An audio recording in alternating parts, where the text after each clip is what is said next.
Ave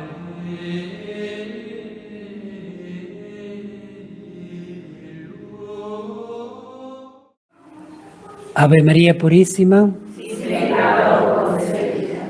Bienvenidos, queridos hermanos, a esta reflexión de Jueves Santo y la Divina Misericordia. Queridos hermanos, hoy vamos a reflexionar sobre este misterio tan grande que es el Jueves Santo, particularmente en vinculación con la Divina Misericordia. Vamos a hablar de la importancia de este día en el sentido de que fue un Jueves Santo, fue un jueves, durante la última cena del Señor en la cual el Señor instituye el sacramento de su amor, la Santísima Eucaristía. Vamos a hablar de esto, vamos a hablar también el hecho de que en el mismo momento instituye el sacramento del orden sagrado. Hagan esto en memoria mía, ¿no? Y también, sobre todo en la última cena, cuando el Señor, lavando los pies a los discípulos, hace el mandato, el gran mandamiento de la caridad fraterna.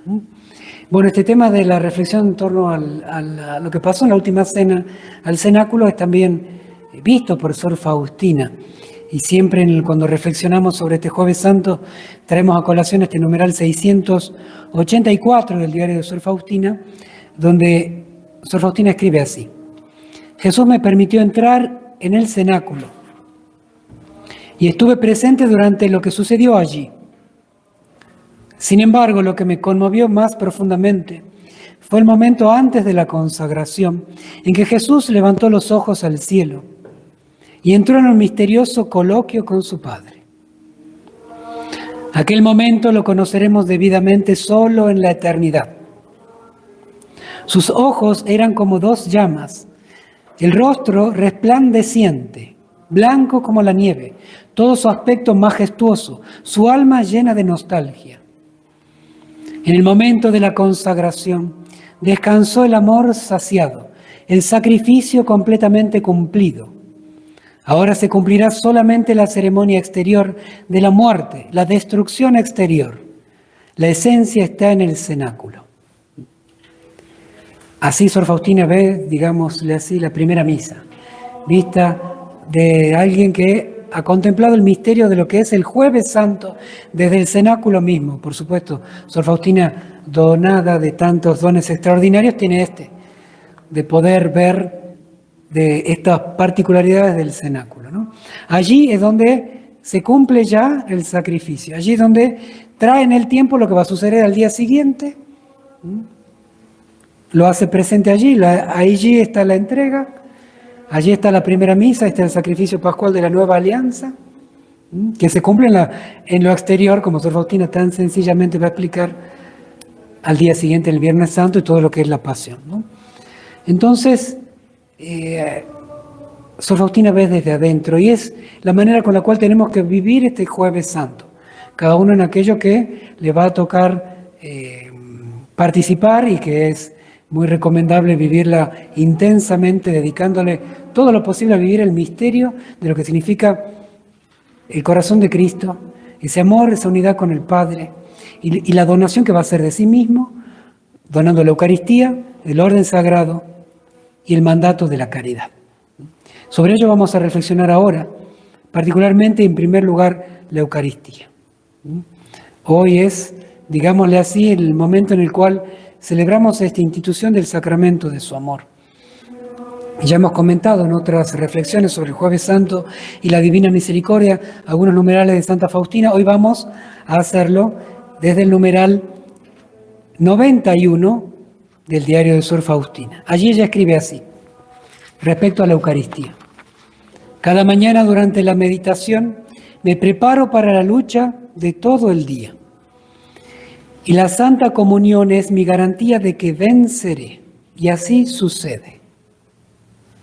Temo el día en que no tenga la Santa Comunión. Este pan de los fuertes me da toda la fuerza para continuar esta obra. Y tengo el valor de cumplir todo lo que exige el Señor.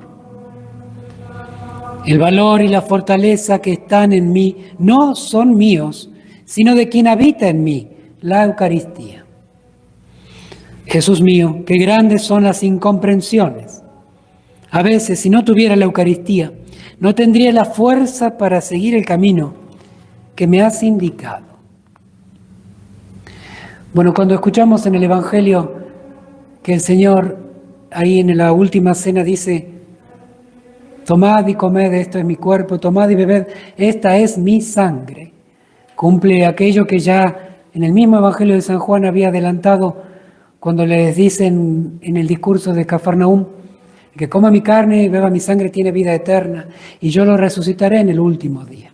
Por 4 veces el Señor habla de su carne y su sangre como alimento, y esa promesa se cumple en la última cena, y no queda como algo histórico, queda como una realidad que va a vivir en la Iglesia y va a tener que ver con nuestra vida, como lo tiene que ver con Sor Faustina.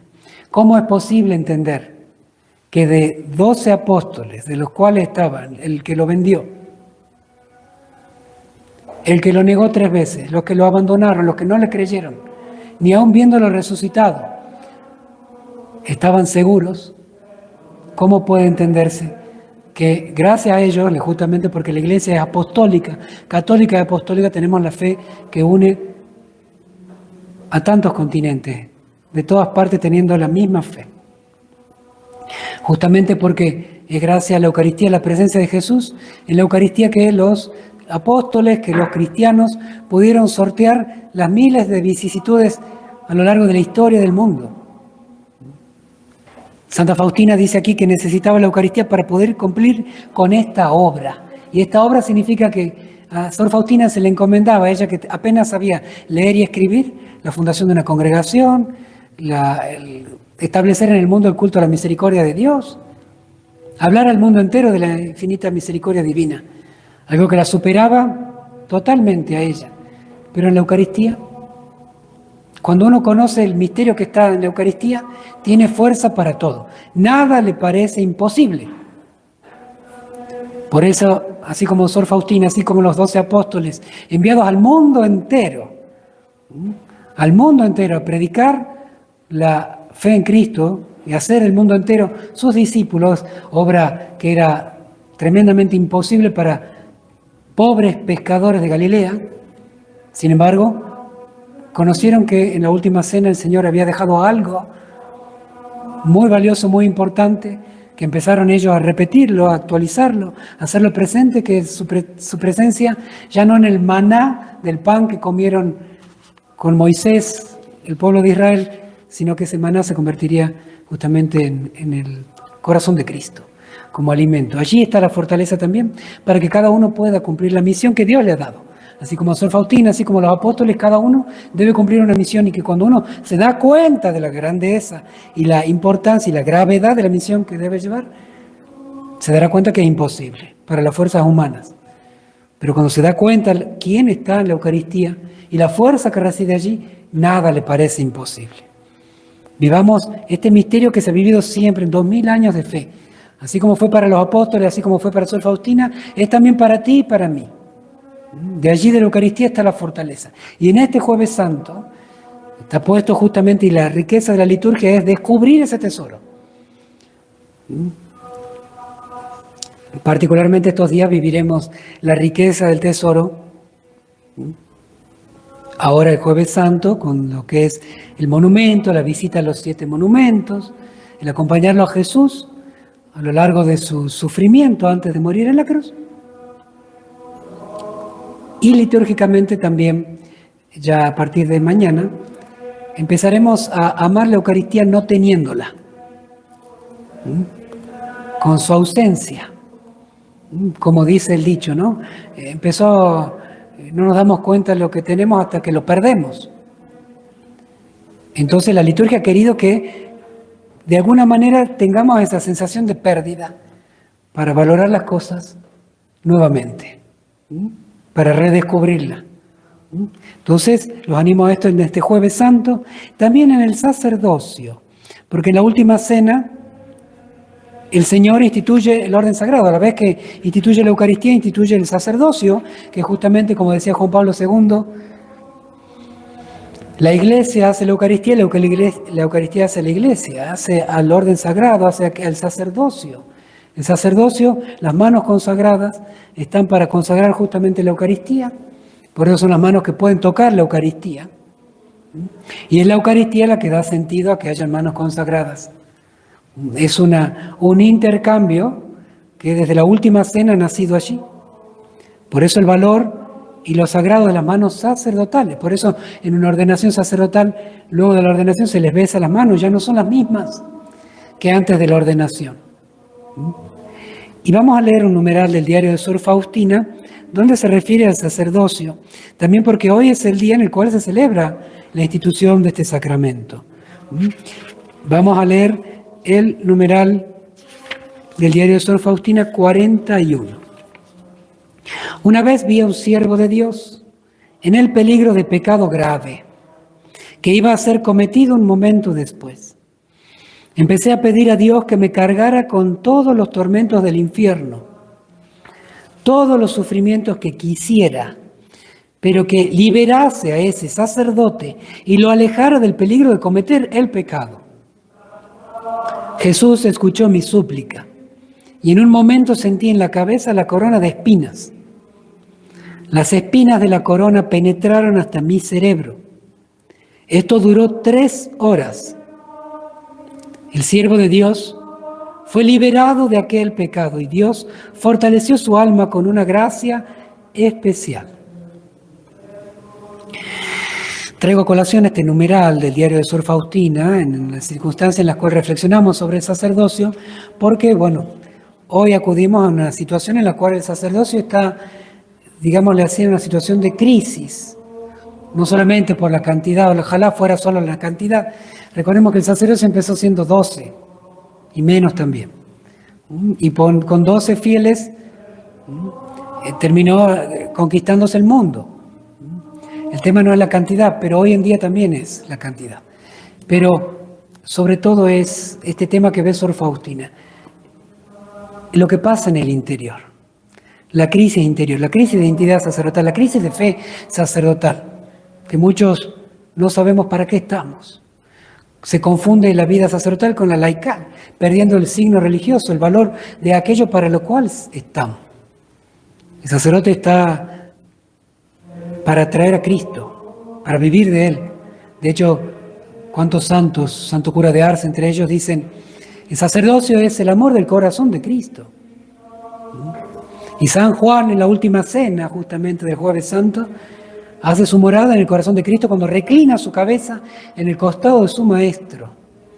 El sacerdote está para estar en Cristo. Y cuando se pierde esa noción, se pierde el sentido. Cuando se piensa que el sacerdote es un activista social, un animador litúrgico, una especie de estar para tareas sociales, la pobreza, el clima, nos alejamos del Evangelio, nos alejamos de la esencia del cenáculo, nos alejamos de la enseñanza de la Iglesia, de la vida de los santos y del ejemplo de tantos santos sacerdotes. Entonces, vienen las crisis, los problemas y la lucha y lo que estamos viviendo. A veces llego a decir que el sacerdocio hoy está como una raza, como una especie en extinción. Y sobre todo Sor Faustina en este numeral lo que hace es algo que es muy ejemplar para todo aquel que ame lo que Cristo ha hecho en el sacerdocio, al fundar el sacerdocio. Ante las crisis, ante las dificultades, ante los problemas, ante la escasez, Sor Faustina, ¿qué hace? Ve el problema en un sacerdote y no se pone a juzgar, a criticar, a hablar mal, a quejarse. Lo que hace es a ofrecerse, a suplicar a Dios, a cargar ella lo que a veces merecía él. La oblación, la entrega. Y Dios escucha su oración. Y termina bendiciendo al sacerdote, ayudándolo a salir adelante por la oración y la ofrenda que Sor Faustina hace por el bien del sacerdote. Entonces, esa es la actitud ante la crisis, esa es la actitud ante el mal. Al mal no se lo vence con más mal, al mal se lo vence con el bien que Cristo ha traído. Y Sor Faustina es un testigo de cómo se actuó ante el mal sacerdotal, ante la crisis. Yo pondré mi oración a su malicia, dice un salmo. viendo que al mal solamente se lo vence cuando alguien se une a Dios. Dios es el que va a vencer el mal. Y nosotros tenemos que suplicárselo a Él y ofrecernos como víctima, como almas orantes y penitentes, para que el bien venza al mal. Y por último, la caridad. Recordemos que en la última cena, en aquel Jueves Santo, el Señor se inclina ante sus apóstoles y le lava los pies. Dios inclinado a la criatura, el único santo e inocente ante los pecadores, el único verdaderamente limpio ante aquellos que estamos sucios. Y sin embargo, luego de lavar los pies dice, si yo les he lavado a ustedes, ustedes deben así tratarse entre ustedes. La caridad fraterna, sin la cual no damos testimonio del amor a Cristo y del seguimiento de Él. El amor a Cristo da testimonio de que realmente Cristo vive en nosotros. Y vamos a reflexionar en torno al numeral 206 del diario de Sor Faustina. Jesús le dice así a Sor Faustina: hija mía, mira hacia el abismo de mi misericordia y rinde honor y gloria a esta misericordia mía. Y hazlo de este modo: reúne a todos los pecadores del mundo entero y sumérgelos en el abismo de mi misericordia. Deseo darme a las almas, deseo las almas, hija mía. El día de mi fiesta, la fiesta de la misericordia, recorrerás el mundo entero y traerás las almas desfallecidas a la fuente de mi misericordia. Yo las sanaré y las fortificaré. Podríamos haber hablado de la caridad, de tantos otros ejemplos, de la obra de misericordia corporales, espirituales, pero hablo aquí de una obra de caridad que es espiritual y que Cristo mismo pone, la de orar por los pecadores y la de traer al mundo entero a la fiesta de la misericordia. Justamente en el marco en el cual mañana comienza la novena de preparación para la fiesta, en el cual nosotros tenemos que saber que esta es una gran obra de caridad, dar a conocer la riqueza de lo que significa esta fiesta de la misericordia. Y sobre todo rezar y hacer apostolado de la fiesta, hablar de ella, difundir en el mundo entero, hablar al mundo entero de esto que Dios ha traído, este día tan especial en el cual el cielo entero es abierto de un modo extraordinario, para una gracia sumamente extraordinaria, para aquel que se acerca a la confesión, a la Santa Comunión. Debemos dar a conocer esa infinita misericordia de Dios y la gracia especial de ese día. Y cuando el Señor le dice, deseo darme a las almas, es también para imitarlo. Así como el Señor desea sufrir por el bien de los demás, ese es el modo con el cual el cristiano debe aprender a amar. Ese es el amor al prójimo. Cuando, como dicen los santos, ama hasta que te duela. Porque cuando te duele, dar, donarte, ofrecer, acompañar, escuchar, ayudar, entonces uno dice, lo hago por amor a Jesús. Y solamente por amor a Jesús, porque Él desea darse a las almas. Así también el discípulo debe querer darse a las almas. Y pedir misericordia por el mundo entero significa también perdonar al enemigo. A veces el enemigo se hace justamente el pariente cercano, aquel que amamos todo el día, pero en determinados momentos se convierte en enemigo, en una discusión, en una pelea, en un cruce de intereses, o también aquel que nos agredió y nos ofende constantemente. También el perdón al enemigo es modo de caridad fraterna. Queridos hermanos, esta es la reflexión a la cual los invito como devotos de la Divina Misericordia, numeral 91 del diario Sor Faustina para meditar sobre la Eucaristía, numeral 41 para meditar sobre el sacerdocio y numeral 206 sobre la caridad fraterna. Queridos hermanos, una alegría compartir nuevamente con ustedes. Que el Señor los bendiga a todos ustedes y a sus familias. Les imparto ahora mi bendición sacerdotal con la reliquia de hueso, es decir, de primer grado, de Santa Faustina. El Señor esté con ustedes. Y la bendición de Dios Todopoderoso, Padre, Hijo y Espíritu Santo, descienda sobre ustedes, sobre sus familias, hogares, apostolado y trabajo y permanezca para siempre. Amén. Hasta mañana si Dios quiere. Jesús, Jesús, En vos confío. Jesús, En vos confío.